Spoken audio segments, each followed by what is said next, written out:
दोस्तों, जैसे कि आप सब जानते ही हैं कि अडानी साहब का गुजरात में एक पोर्ट है जिसका नाम है मुंद्रा अडानी पोर्ट्स। इस बंदरगाह पर तकरीबन 3000 किलोग्राम हीरोइन पकड़ी गई है। बिल्कुल सही मात्रा है 2988 किलोग्राम। इस हीरोइन की इंटरनेशनल मार्केट में कीमत है तकरीबन 21,000 करोड़ रुपीस, यानी 210 अरब रुपए। यह हीरोइन कोई बैग्स में नहीं भरी हुई थी या कुछ डब्बों में नहीं भरी हुई थी भाई साहब, ये कंटेनर्स में भरी हुई थी। ये कंटेनर विजयवाड़ा की एक कंपनी आशी ट्रेडिंग कंपनी के नाम पे आए थे और इनको ईरान से भेजा गया था। यानी अंदाजा ये लगाया जा रहा है कि ये हीरोइन अफगानिस्तान से भेजी गई थी। मीडिया रिपोर्ट्स के मुताबिक इस केस को दबाने की कोशिश की गई, लेकिन यह केस मीडिया में आ गया और कुछ मीडिया हाउसेस ने इसको जोर शोर से उठाया और इसके बाद इस केस में जांच शुरू हुई। जब इसकी जांच डीआरआई ने शुरू की तो उन्होंने इस कंपनी के मैनेजर को चेन्नई से गिरफ्तार किया जिसका नाम है सुधाकर। इसके बाद यह केस एनआईए को दे दिया गया और आज इस केस की जांच एनआईए ही कर रहा है और अब तक तकरीबन 8 लोग पकड़े गए हैं जिनमें 4 अफगानिस्तान के हैं। जब यह केस मीडिया में आ गया और अडानी ग्रुप को लगा कि भाई अब यह केस दबेगा नहीं, तो फिर अडानी ग्रुप ने एक ऑफिशियल स्टेटमेंट दिया और उसमें कहा कि भाई हमारा इससे कतई कोई लेना देना नहीं है और हम आगे से ईरान और अफगानिस्तान से कोई भी कंटेनर अपने पोर्ट पर नहीं आने देंगे। अब ये तो ठीक है कि भाई ये कंटेनर आए और पकड़े गए, लेकिन इस बात की गारंटी कौन देगा, ये किसको पता कि इससे पहले ऐसे कितने कंटेनर आए और वो हीरोइन इंडिया के अंदर भेज दी गई। और अगर 3000 किलोग्राम हीरोइन एक साथ कंटेनर्स में भर के भेजी गई तो जाहिर सी बात है भेजने वालों को पूरा कॉन्फिडेंस रहा होगा कि भाई उनका माल पकड़ा नहीं जाएगा।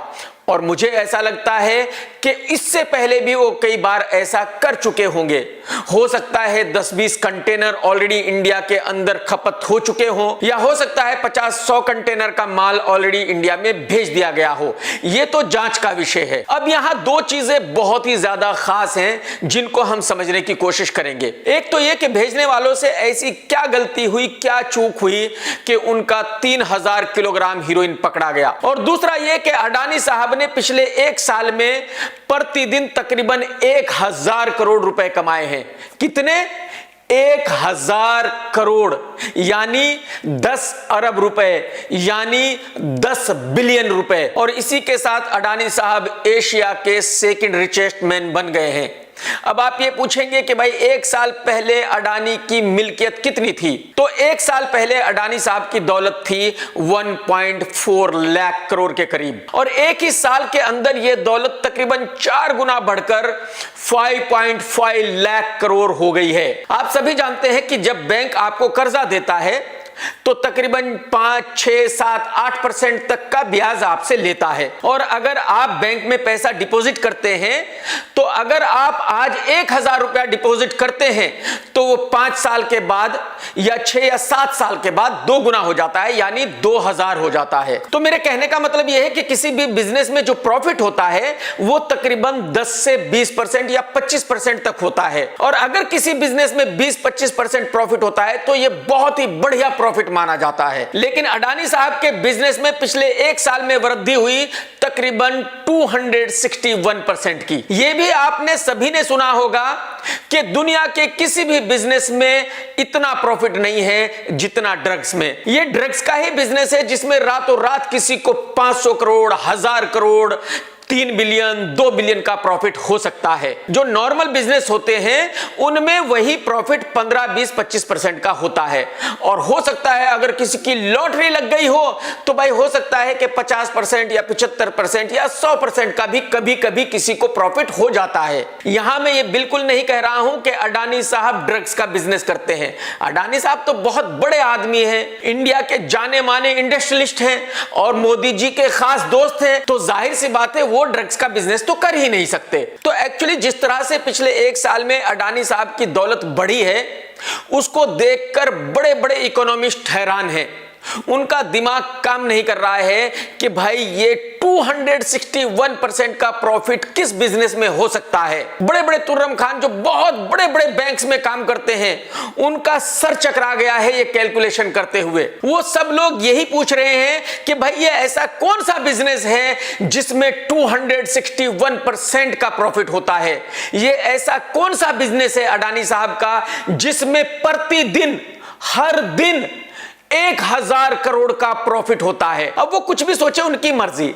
अडानी साहब को तो प्रतिदिन 1000 करोड़ रुपए का प्रॉफिट होता है और अडानी साहब के पोर्ट से ही 3000 किलोग्राम हीरोइन भी पकड़ी गई है। अब समझने की कोशिश करते हैं कि इतनी बड़ी चूक कैसे हुई, ये 3000 किलोग्राम हीरोइन कैसे पकड़ी गई जिसकी कीमत 21,000 करोड़ रुपीस है। मुझे पता नहीं आप लोगों में से कितनों को पता है, बट जब अटल बिहारी वाजपेयी प्राइम मिनिस्टर हुआ करते थे तो दिल्ली पुलिस ने 2-3 लड़कियों को पकड़ा था जो जबरदस्ती प्राइम मिनिस्टर हाउस में घुसने की कोशिश कर रही थी। और वो लड़कियां बाकायदा पढ़ी लिखी लड़कियां थी, किसी एयरलाइंस में काम करती थी। तो आप खुद ही सोचिए कि भाई पढ़ी लिखी लड़कियां जो एयरलाइंस में काम करती हो, वो प्राइम मिनिस्टर हाउस में जबरदस्ती घुसने की कोशिश क्यों करेंगी? तो मीडिया में उस घटना का खुलासा कुछ इस तरह से हुआ था कि वो दोनों लड़कियां प्राइम मिनिस्टर हाउस में जा रही थी और वहां चेक पोस्ट पे कोई पुलिस वाला था जिसको इस बात की इंफॉर्मेशन थी और बाय चांस वो बाथरूम चला गया, उसकी जगह कोई दूसरा पुलिस ऑफिसर था। तो जब वो लड़कियां वहां आई तो उसने उनको अंदर जाने से रोक दिया और उन लड़कियों ने उस ऑफिसर को तुर्रम खानी दिखाई कि भाई तू है कौन जो हमें रोक सके, तेरी औकात क्या है? और इस तरह से उनको अरेस्ट कर लिया गया।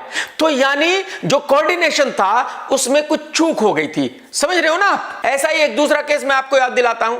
कश्मीर में एक बहुत बड़े पुलिस ऑफिसर देविंदर सिंह अपनी कार में आतंकवादियों को लेकर जा रहे थे, ऐसा मीडिया में आया था। जब वो चेक पोस्ट पर पहुंचे तो वहां जो ऑफिसर था उसने उसको रोक लिया। उसने कहा कि भाई हमें जाने दे। ऑफिसर ने कहा कि भाई कहां जाने दूं मैं आपको? आप ये आतंकवादियों को असला के साथ कहां लेकर घूम रहे हो, कहां लेकर जा रहे हो इनको अपनी कार में? देविंदर साहब ने कहा कि भाई मैं बहुत बड़ा ऑफिसर हूं, तू मुझसे पंगे मत ले, तू मेरी बात समझने की कोशिश कर, तो मुझे जाने दे।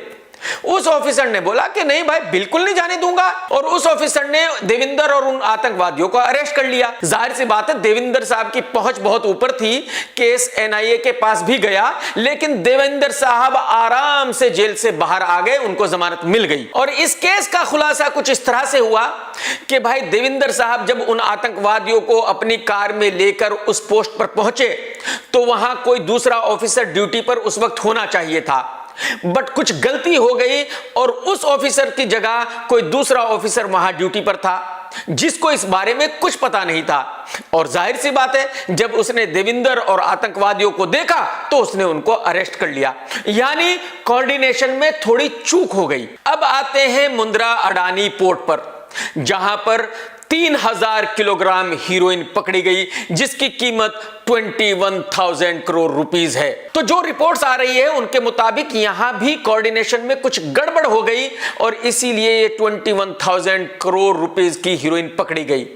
ठीक उसी तरह जिस तरह पहले 2 केस में कोऑर्डिनेशन में थोड़ी गड़बड़ हो गई थी। तो बताया यह जा रहा है कि भाई ये 3000 किलोग्राम हीरोइन कंटेनर्स में आई थी और ये कंटेनर्स वहां से निकल के विशाखापट्टनम जाने थे और आराम से जाने वाले थे। लेकिन जिन ऑफिसर्स की ड्यूटी वहां होनी चाहिए थी, बाय चांस उन ऑफिसर्स की ड्यूटी वहां नहीं थी, किसी और की गलती से वहां ड्यूटी लग गई। और जाहिर सी बात है उन ऑफिसर्स को इसके बारे में कुछ पता नहीं था। उन ऑफिसर्स ने चेकिंग कर ली तो पाया कि भाई 3000 किलोग्राम हीरोइन है, तो उन्होंने उस हीरोइन को जब्त कर लिया। यानी यहां कोऑर्डिनेशन में थोड़ी सी चूक हो गई और यही वजह रही कि 21,000 करोड़ रुपए की हीरोइन पकड़ी गई। अगर कोऑर्डिनेशन में चूक ना होती तो ना ये हीरोइन पकड़ी जाती और ना किसी को पता चलता और मेरे ख्याल में ये धंधा आराम से इसी तरह चलता रहता। टेक केयर दोस्तों, सत्यमेव जयते। दोस्तों अगर आपको मेरा वीडियो पसंद आया तो लाइक जरूर करो और शेयर जरूर करो और भाई साहब मेरा चैनल तो सब्सक्राइब कर लो यार, और वो घंटी है उसको तो दबा दो यार, घंटी दबाओगे तभी तो आपको नोटिफिकेशन मिलेगा मेरे भाई।